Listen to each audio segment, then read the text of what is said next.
Assalamualaikum warahmatullahi wabarakatuh. Perkenalkan, nama saya Anissa Ramadhani dengan NIM 2405126234. Saya mengambil judul makalah saya yaitu Analisis Wacana Kritis Model Tun Van Dijk terhadap berita anak saya ada 200 luka tikaman, buka 50 ibu mangsa melalui media Malaysia Kini. Mengapa saya mengambil judul ini? Itu karena berita ini menampilkan tragedi besar yang diberikan dengan cara yang sangat emosional dan viral. Kasus tersebut menunjukkan bagaimana media bisa mengungkapkan, membentuk opini publik, terutama melalui pilihan kata, pilihan bahasa, pendekatan fakta, dan cara penyampaian informasi. Oleh karena itu, saya tertarik menganalisis bagaimana media Malaysia Kini ini membingkai peristiwa ini. Nah, berdasarkan judul itu, saya merumuskan 3 fokus utama. Yang pertama, itu adalah bagaimana struktur teks, yang mana dalam struktur teks ini terbagi menjadi 3, yaitu struktur makro, superstruktur, dan struktur mikro. Nah, yang kedua, itu bagaimana kognisi sosial jurnalis mempengaruhi penyajian berita. Dan yang ketiga, itu bagaimana konteks sosial masyarakat mempengaruhi konstruksi makna dalam pemberitaan. Nah, dengan rumusan masalah ini itu memiliki tujuan penelitian yang mana itu terbagi menjadi 3 juga. Yang pertama itu adalah mendeskripsikan struktur teks berdasarkan model Tun Van Dijk. Yang kedua, itu menganalisis pengaruh kognisi sosial jurnalis terhadap isi berita. Dan yang ketiga, itu menjelaskan konteks sosial yang memengaruhi makna dan ideologi di balik berita tersebut. Salah satu pendekatan yang sering digunakan untuk melihat hubungan antara bahasa dan kekuasaan adalah analisis wacana kritis yang dikembangkan oleh Tun Van Dijk, yang menjelaskan bahwa analisis wacana tidak hanya berfokus teks tetapi juga pada proses kognisi sosial penulis dan konteks sosial masyarakat. Nah, pendekatan ini mencakup 3 dimensi utama. Yang pertama itu struktur makro, itu tema besar dalam teks tersebut. Yang kedua itu ada superstruktur atau alur atau kerangka penyajian teks. Dan yang ketiga itu struktur mikro atau pilihan kata, gaya bahasa, dan bentuk kalimat. Nah, melalui ketiga dimensi ini, analisis Van Dijk berusaha memperlihatkan bagaimana bahasa bekerja dalam membangun realitas sosial, membentuk opini publik, serta menunjukkan relasi kekuasaan dan ideologi dalam teks. Saya memilih teori Tun Van Dijk ini karena model ini paling lengkap untuk melihat wacana media. Nah, Van Dijk tidak hanya menilai teks saja, tetapi dia juga menilai struktur teks, apa yang ditampilkan dalam berita tersebut. Nah, lalu dia juga menilai bahwa kognisi sosial, cara berpikir jurnalis atau sumber berita tersebut.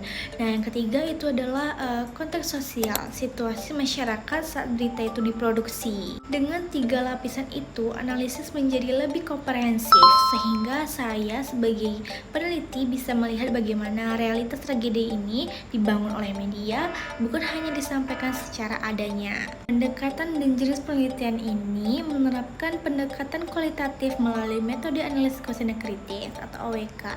Nah, pendekatan tersebut dipilih sebab penelitian ini menitik beratkan pada pemahaman arti, pandangan ideologi, serta gambaran sosial yang ada dalam tulisan berita tersebut. Baik, langsung saja kita masuk ke dalam pembahasan hasil analisis, yang mana yang pertama itu merupakan struktur makro. Nah, pada struktur makro ini saya menemukan bahwa tema utama berita ini adalah tragedi penikaman seorang pelajar berusia 14 tahun dengan total 200 luka tikaman.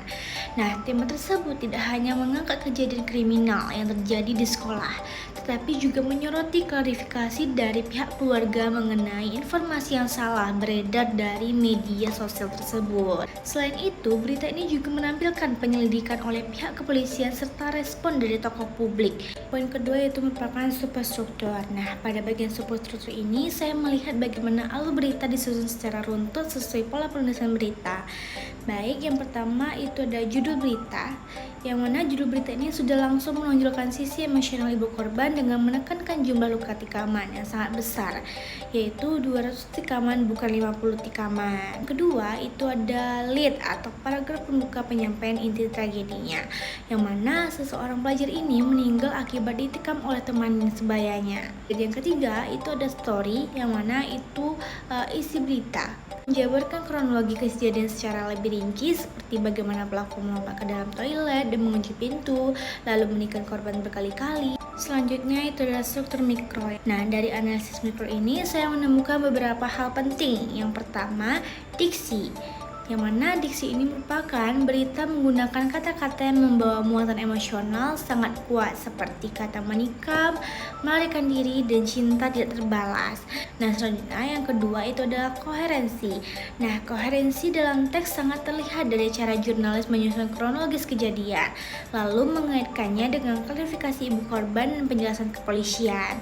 Setiap bagian saling terhubung sehingga pembaca bisa memahami peristiwa tersebut secara berurutan. Dan yang ketiga itu detail faktual, yang mana detail ini sangat spesifik seperti yang pertama itu ada jumlah tikaman 200 kali. Nah, yang kedua lokasi luka dari bagian atas kanan tubuh hingga kaki. Nah, yang ketiga pelaku masuk ke toilet dengan melompat dari atas. Terakhir yaitu tanggal kejadiannya yaitu 14 Oktober. Selanjutnya itu kognisi sosial. Pada dimensi kognisi sosial ini, saya melihat bahwa jurnalis Malaysia kini membangun berita ini dengan cara yang berfokus pada sisi kemanusiaan. Jurnalis memberi ruang besar kepada suara ibu korban, sehingga pemberitaan lebih menonjol penderitaan kekeluargaan. Selanjutnya yaitu konteks sosial, yang mana konteks sosial berita ini menunjukkan meningkatnya kekerasan remaja yang membuat masyarakat sensitif, ditambah maraknya hoaks yang memperkeruh keadaan dan merugikan keluarga. Secara keseluruhan, berita ini berada dalam ruang sosial yang kompleks, dibentuk oleh interaksi masyarakat, media, sekolah, keluarga, dan pemerintahan. Kesimpulannya, berita judul anak saya ada 200 luka tikaman bukan 50 ibu mangsa menunjukkan bahwa struktur teks konteks sosial jurnalis dan konteks sosial saling mendukung dalam membentuk pesan utama. Berita ini menyoroti kekerasan terhadap pelajar melalui penyajian informasi yang runtut, syarat emosi, dan berfokus pada penderitaan korban.